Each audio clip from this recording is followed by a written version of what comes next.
Ambal ma kel mi jala je bako mali kono mal ka kan ka folni tan di o ma ka fa ko bismillah ka to ko kibaru keneka ni ba ku bawi indoko ku ina nganya ma so ama go do barake do una ulum nga barake ta fa nga ka bon ko sebe anga du kono nawla nga ona ta be uja telinte ko sebe abi wala wala le soron do ko kibabina ka ba septembre kalo temele jakul côté cour ka projet fabrique des femmes du Mali o baraw damnena alam sa do novembre kalo klebi saba u yesu ga fa badoke yasa ka nyefol ke mawi abi wala wala le soron do ko kibarina ambal ma tel medjala jebogo abismillah ko kuraga do won kibaru keneka ina fanya fa bagurba wala coga munna anga jamana kono barake den uluye may munu nga barake to ka bunku sebe anga du kono nawna ube bo ka dugula kana ba mako yasa ka sega wardo soro yere ube sega ke ka munke ka uma gonye dona na tawla ni barake den nunu ka soro la hala mana ube soro u ka barake yoro la yasa ka family soro ni barake den nunu nga la hala kan alisa anga jeka jelika kitaka soro lonaje ni wagati na Bamako dugu falen do bogotiginiw la minu be na baara ɲini na u be wele ko baarakɛdenw u bɔra burusu kɔnɔna la yasa kana fɛn ɲini na Bamako ka da kun caman kan bon ne na kun ye école la mais ne na ya mɔgɔ ma se wo a ma se no papier ko ma se ka ɲɛnabɔ bilen ni ye baara nin kɛ n bɛ se ka mansaw ta u bɔ nɔgɔ la ani yɛrɛ ka denbayaw nye barani kanu pasa kapsa ni sungurubaya ni sunyali ni kwa ode yimblala u ka baara taabolo kɔnɔ u ni u ka patron tɛ ɲɔgɔn kan fɔ ka da ko caman kan ne ni ka patron bo barakala n'a ka patron bɛ bila ɲana a kun ka ca pasa barakala dɔw bɛ o tɛ kuma mɛ bi u bɛ yala sa i b'a dɔn barakalaw bɛ na u bɛ ba baara ma k'a kɛ kamalen tɛgɛ de bon nafa t'o la quoi u b'an n'an ka patron cɛ kuma da an bɛ kɛlɛ kuma da an bɛ bɛn kuma da b'a fɔ ko ne tɛ wuli joona kuma dɔ ni baara ma k'a ɲɛ ma a bɛ kuma patron dɔw be u ni u ka baarakɛlaw cɛla ɲɛfɔ an ye bon ne ni n ka baarakɛlaw cɛ je vais dire Dieu merci o gɛlɛya ba tɛ n kan kosɛbɛ parce que baarakɛla min bɛ n bolo so yɛrɛ n'an tilara dɔrɔn a bɛ so kɔnɔ de a tɛ bɔ a tɛ taa yɔrɔ si bon min fana bɛ n bolo a komi n'u ka baara dan ye yan dɔrɔn de n'an tilara a b'a yɛrɛ ne kɔni ni n ka baarakɛla cɛla ne bɛ baarakɛla minɛ komi n yɛrɛ woloden ne ka denmisɛnninw bɛ fɛn o fɛn kɛ ne ka baarakɛla b'a kɛ ne t'a kelen fana bila baara la parce que denmusomanin n'i y'a kelen to yen ten k'a tɛ baara kɛ k'a fɔ ko baara bɛɛ ka da baarakɛla kun a tɛ se tobili la a tɛna se foyi den kelen na a tɛna se cɛlasigi baara foyi la i b'a bila i kun na ko dɔ de fana den de don baarakɛla ninnu ka sara ka dɔgɔn u ka baara kɛta ma o ye gɛlɛyaba ye u bɛ min sɔrɔ ka caya o kɔfɛ u bɛ sara togoya caman na an yɛrɛ mansaw o juguya an ye quoi bon baara yɛrɛ fana ni fanga ka bon a wari ma o de la an y'a lajɛ sisan ka dɔɔni fara sara wari kan kalo kalo a ka d'an ye an ka saraw la parce que la ni wariw tora ka fara ɲɔgɔn kan i taga waati mana se so bɛ i fɔ o fana ye fɛn min cɛ ka jugu ne b'a don kɔɲɔminan de la ani ka dɔ ci n ba ma wa komi ne bɛ baara fila de la ne bɛ sa kalo la 4,000 ani 3,000 bon ne kɔni bɛ fɛn fɛn ta en général a bɛɛ bɛ daminɛ 2,000 ka na 3,000 ne ma deli ka tɛmɛ o kan ni kalo sara n'a gɛlɛyara n ma kalo sa n bɛ rendez-vous de d'i ma bon ni kɔni i ka kalo bɛ sa bi a gɛlɛyara n ma bi mais n b'a d'i ma nin don o de bɛ ne n'u ni ɲɔgɔn cɛ mais ne t'a fara ɲɔgɔn kan parce que a bɛ ne yɛrɛ sɛgɛn. ne tɛ an ka baarakɛla tago fɔlɔ minnu kɛra an tun b'o ta 1,000 mais sisan fitinin dɔ bɔra ne bolo o tun bɛ 2,000 ni 500 de la. baarakɛlaw bɛ tɛmɛ degun caman fɛ an ka sigidaw la kɛrɛnkɛrɛnnenya la an ka duw kɔnɔnaw la an kan k'an janto u ladonko ɲuman na ka d'a kan walidenw don wa u ni adamadenw tɔw bɛɛ dama ka kan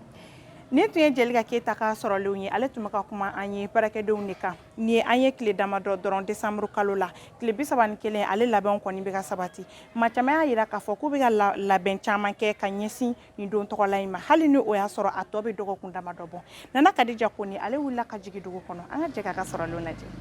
an tɛ plage non décembre kalo o ye ɲɛnajɛ kalo ye san o san Bamako ɲɛnajɛw labɛnw tɛ taa musaka bɔ kɔ o de y'a to maa caman b'a ka boîtiniw konko yalasa k'u diyaɲɛmɔgɔw la nisɔndiya Nin ko in na maa caman de bɛ musolakaw jalaki ka d'a kan k'olu bɛ cɛlakaw bila u kɛɲɛko la. Sabula muso kelen-kelenna bɛɛ bɛ fɛ ka kɛ musow bɛɛ la cɛ ɲuman ye nin su kelen in na. An bɛ don min na i ko sisan cɛ caman de y'a yira k'a fɔ k'u tɛna wari di musolakaw ma bilen ka d'a kan k'u ye ko caman de faamu. J'ai essayé ça l'année passée, 31 passée. J'étais avec une copine qui est derrière elle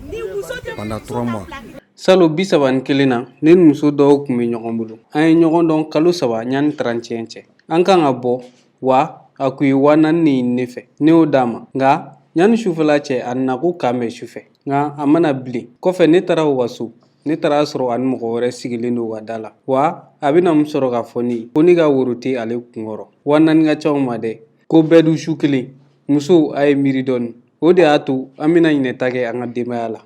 Pour avoir même 20 000 là, tu sais, c'est plus de combien de mois qu'on a fait pour avoir 20 000. Pour garder même, pour atteindre le taux de 20 000 francs là. Ça, tu peux faire 2 mois, 3 mois, souvent tu n'arrives pas. Mais de gaspiller ça une seule nuit. Ah, il faut que les femmes aussi réfléchissent. C'est pas bon. C'est pour ça qu'on préfère fêter dans la famille, quand on est célibataire. Bon, en général,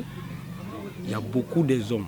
qui ont arrêté de donner l'argent aux femmes. Il y a plusieurs raisons. Ni y'a ta k'a lajɛ cɛ caman de bɔra waridiba la musow ma a kun ka ca ka d'a kan musow bɛ fɛ ka lafiya nka olu tɛ fɛ ka cɛw ni lahinɛ jango an bɛ wagati min na i ko sisan iPhone ko tilew ani yɛrɛyira ko caman wɛrɛw an dun ka sɔrɔ man ca nka o bɛɛ la u b'an ka wariw minɛ ka tila k'an janfa. Alors que tu acceptes le peu que j'ai, tu acceptes et après janfa. Kuma mun na dɔw tɔɲɔnen don o wagati kelen na dɔw y'a yira k'a fɔ k'olu n'u ka fɛɛrɛw bɛ ɲɔgɔn na. Awɔ ne b'a di o ma n'a diga ne do dɛ. Cɛ ne ba ne tɛ se ka wari di ma 31 i bɛ ne plaqué o kɔni o cɛnni de o. Are i bɛ bɔ de ne bɛ se ka fɔ ne ka 150 000 de ma cogo 230 ninnu e tɛ bɔ wa. 31 tɛ le 31 le premier tɛ a mana kɛ cogo o cogo a bɛ bɔ ni dɔ min na kɔni ne y'a minɛ. Cɛ ne ba o dɔn kɔni a bɛ sɔn ka kɛ filmé dɛ. Mais den dɔ de tun b'a fɛ k'a essayer k'a kɛ mais n'a yira la ko ne ye jɔngi de quoi n ye sisi yira la yanni n ka wari d'a ma quoi a ma sɔn quoi. Non depuis 20 ans a bɔra. Parce que n'a kun y'a kɛ a b'a dɔn min bɛna k'a la quoi. Ne fa ma se ne ka wari to ne bɛ taa di mɔgɔ wɛrɛ ma min fa bɛ sɔn. Cɛ yɛrɛ b'a Mali ko kalama cɛ e tɛ se ka 40,000 40,000 di goma ko tɛ bɔ. Cɛ u tɛ se ka faamu sa wala ni ne b'i fɔ o tɛ faamu ne min furu fɔlɔ. Ka san yɛlɛma ni diɲɛ mɔgɔ ye o bɛ se ka siri wariko de la walima kanuko la muso bɛɛ n'a hakilina don o ko la. Pour que ka bɔ ni cɛ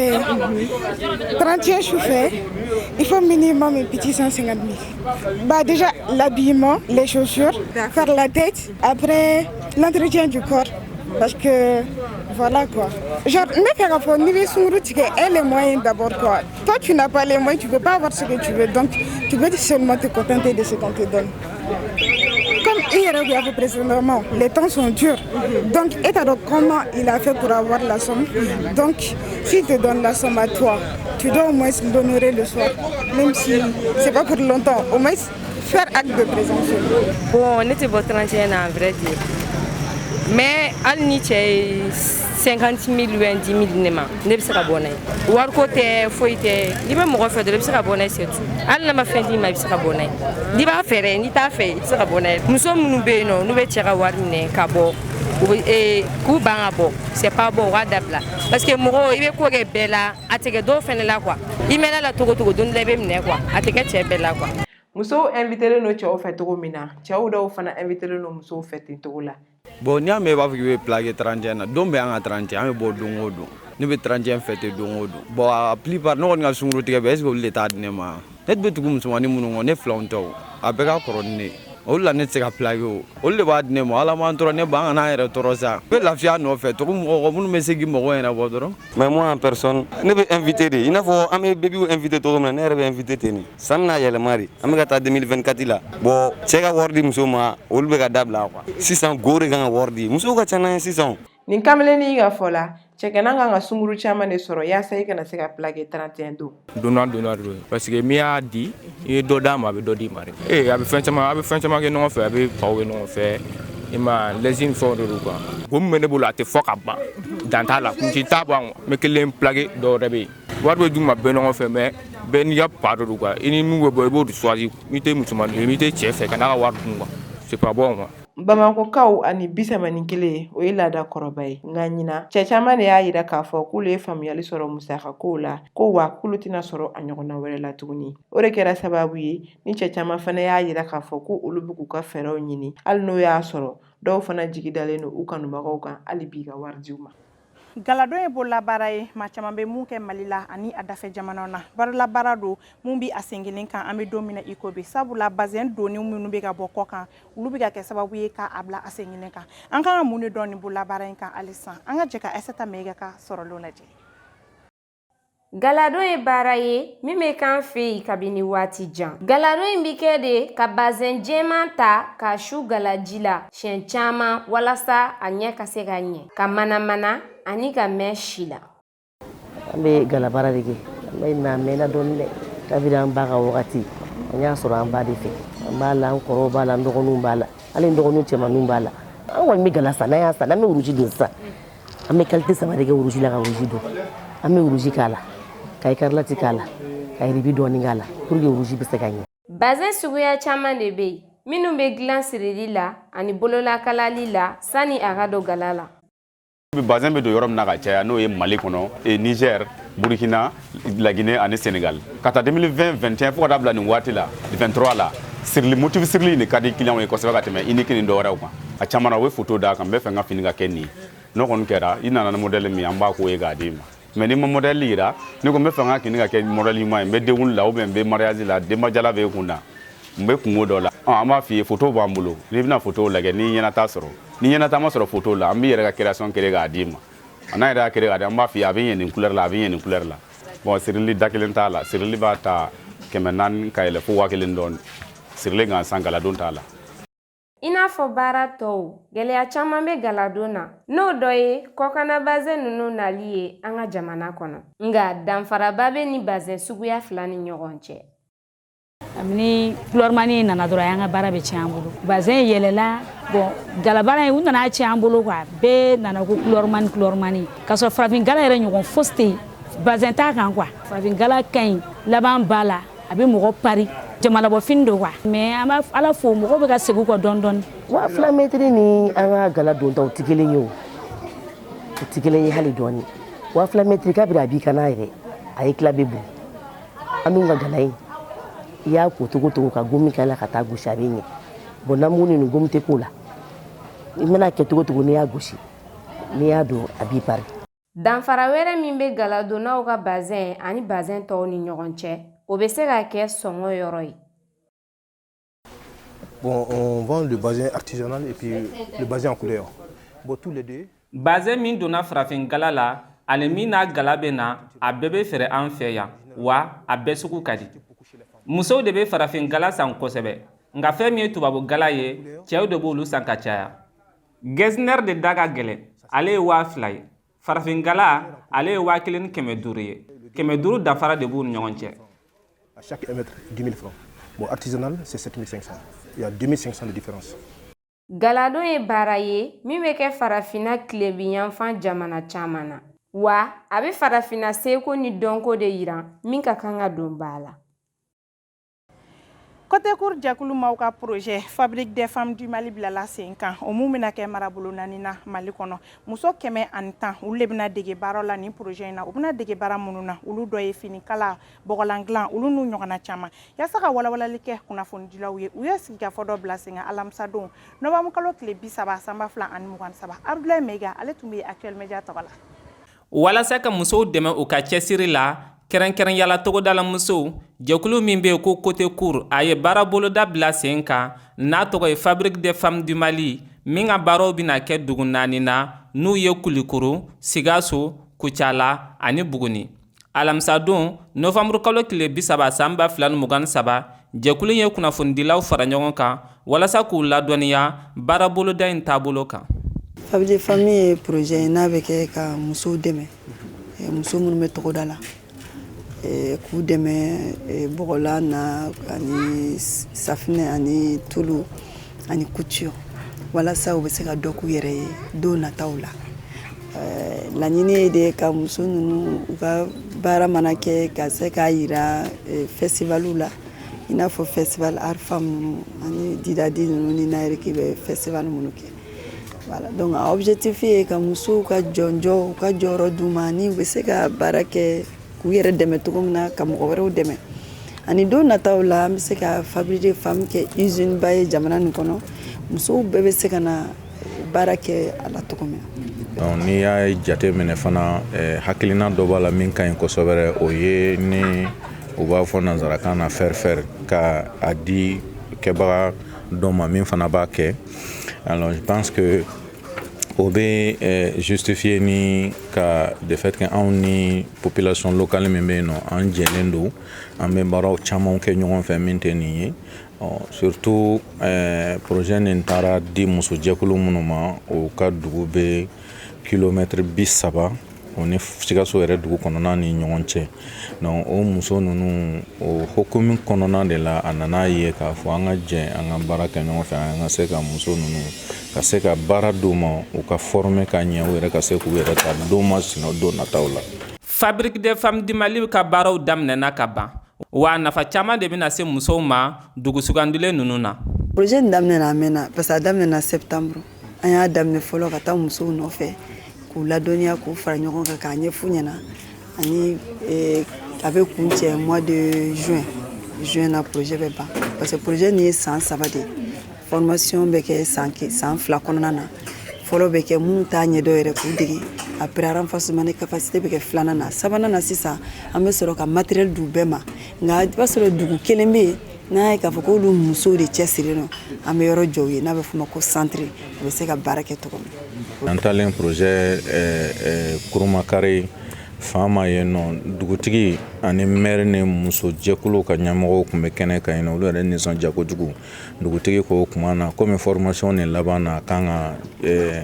centre dɔ kan ka jɔ minnu bɛna jo kalan in na olu yɛrɛ kɔni ye dugukolo di ka ban donc o kɔrɔ de ye k'a fɔ mun ye o kɔrɔ ye k'a fɔ ko tiɲɛ yɛrɛ la a diyara olu ye fo k'a dama tɛmɛ bon muso ninnu fana n'i ye hala jate minɛ minnu bɛna formation ni sui u ye sélection kɛ cogo min na muso jɛkulu yɛrɛ de farala ɲɔgɔn kan parce que u yɛrɛ damaw de bɛ ɲɔgɔn dɔn ka se ka mɔgɔ hakɛ min bɛna formation nin kɛ ka se ka olu choisir u ni ɲɔgɔn cɛ k'a fɔ ko nin tigi de bɛ se ka nin kɛ nin de bɛ se ka nin kɛ o tuma na a bɛ kɛ aw de ye wa aw b'a kɛ faso ko de ye aw b'a kɛ pour que a baara ka se ka ɲɛ donc déjà o b'a yira k'a fɔ a kɛra bɛn ni kelenya ni jateminɛw kɔnɔna na wa a diyar'u ye fana. Walasa ka kunnafoniya yɛrɛw di musow kan Côté Kuru y'a laɲini a ka baarabolo in na ɲɔgɔlɔnbɔ ka kɛ. Ye kun ye nin ko in na bi sɔgɔmada in na bari an bɛna na théâtre de kɛ comme o ye ne ka baara ye. Ne ka baara ye théâtre bɔ ye mama dara n na a ko ma ko bɔn sa i bɛna ka na théâtre dɔ dilan musow ka dekun ni musow ka tɔɔrɔ ani muso jɔyɔrɔ ye min ye an ka farafinna société kɔnɔ ni muso sɛgɛnna mun ni mun bɛ bɔ a kɔfɛ an bɛ fɛ k'o baara kɛ. Dugu minnu sugandira Fabrique des femmes du Mali bɛna kɛ sababu ye ka muso 110 dege ani k'u dɛmɛ safinɛ dilan bɔgɔlan tulu ani kalali la. San 3 in kɔnɔ baaraw bɛɛ kan ka kɛ min na. Nin tun ye Abdoulaye Mega ka sɔrɔlenw ye seko ani dɔnko kan jɛkulu Côté Kuru maaw ka projet mun bilala sen kan ni o ye Fabrique des femmes du Mali ye. Sisan an ka jɛ ka jamana kɔnɔ kibaru ani kɔkan kibaru lajɛ teliyala Maimuna Dawu fɛ. Jamana kɔnɔ kunnafoniw walasa ka jateminɛw kɛ marabolo ɲɛmaaw ka baara kɛtaw la ani ka kunnafoniya ɲuman di u kan primature cabinet ye jateminɛ kɛnɛ dɔ sigi mun b'a ta ko wɔɔrɔnan na. Jateminɛ kɛnɛ in kɛra baaraw la minnu kɛra avril kalo ka taa bila septembre kalo la san 2023 ni ta ko wɔɔrɔnan in baaraw kɛra novembre kalo tile 27 ka taa bila décembre kalo tile fɔlɔ la san 2023. Jamana kɔkan kunnafoniw Mohamed Bazoum ni ale ka fanga darakila a bolo kɔsa in na a ka denbaya maa dɔw bɔra alamisa don novembre kalo tile 30 ko u ma a kibaruya sɔrɔ kabini octobre kalo tile 18 tɛmɛnen. O kɔfɛ u y'a lase ni kunnafoni di sɛbɛn dɔ ye k'u tɛ jɛn ni a minɛni ye ani a ka denbaya maa dɔw camancɛ fanga ɲɛmaaw fɛ. Burkina cɛmancɛ fanga ɲɛma kapitɛni Ibrahim Traoré ale kɔni ye taama kɛ ka taa Gawa dugu kɔnɔ arabadon novembre kalo tile 29 san 2023 yaasa ka Gawa dɔgɔtɔrɔsoba o birikiden fɔlɔ da o mun bɛna kɛ sababu ye ka yen dugudenw lafiya kɛnɛya ta fanfɛla la. Arabado novembre kalo tile 29 Turki jamana ɲɛma Recep Tayyip Erdogan y'a yira k'a bɛna dɔ fara a ka cɛsiri kan ani jamana wɛrɛw tɔw ni ɲɔgɔn cɛ walasa kasoladenw bɛ se ka bila cogo min na ani kɛlɛ ka dabila Gaza. An balima Actuel Media lajɛbagaw ni ne bɛ dan sigi a ka bi dɔgɔkun kibaru la mun labɛnna Actuel Media ɲɛmayaso fɛ an b'a fɔ la k'an bɛn diɲɛ wagati bɛɛ. CJT vous a été présenté par ESG, École supérieure de gestion. ESG, École supérieure de gestion, le CNAM INTEC, spécialisé dans la formation des métiers de la comptabilité et de la gestion d'entreprise. Nous sommes à Badialan 2, immeuble ex-cinéma ABC.